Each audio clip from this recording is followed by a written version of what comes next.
Border forces and armed police units deployed in the counter-terrorism grid have been directed by the Central Security Establishment to prepare and administer a new training module on the Taliban and its modus operandi to the troops in the view of the emerging scenario following the Islamic militia taking over Afghanistan, stating that the fall of Kabul to the Taliban last month may have a serious bearing on the security situation in India. The ground forces and their intelligence setup have been asked to update both their strategy, tactics and combat syllabus on the new geopolitical situation in Central and South Asia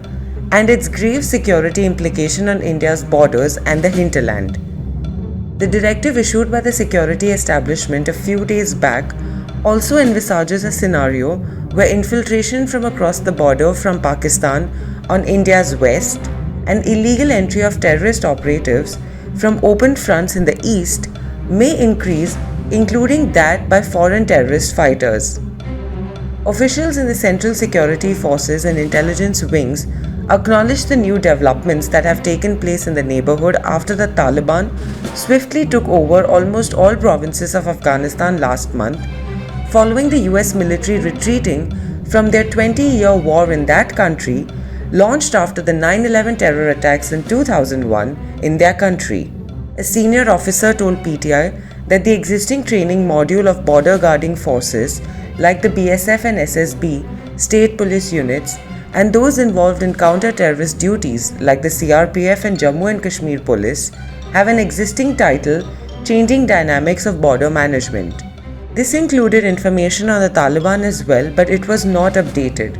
That is being added through open source authentic information and others available in a classified manner to us, and the focus is the developments of the last 20 years that took place in the aftermath of the 9/11 attacks, the officer said. A full-fledged training, intelligence and combat module on Taliban, its leadership and their modus operandi is being prepared apart from specific case studies that have taken place in that country and the region, the officer added. The directives have been forwarded to the central and state police forces, which have multiple levels of training centers and academies to train their personnel and officers during induction and while in service. The officer added, "It is very important for the last man standing at the border, a checkpost, or under a police jurisdiction to know about the Taliban's history and linked activities and strategies." Another senior officer working in the Training Management Division of a paramilitary force told PTI,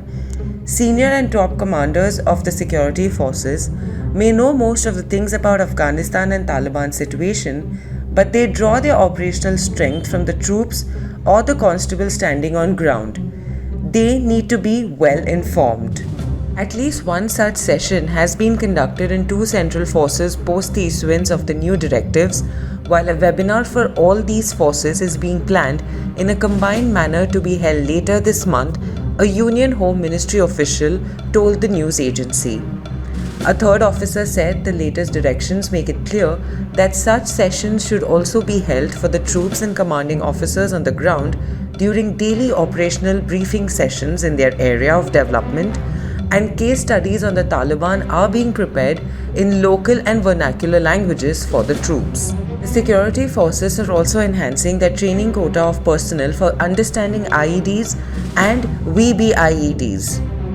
IEDs remain a constant threat to the security personnel and their operations everywhere, be it anti-Naxal operations or counter-terrorist duties.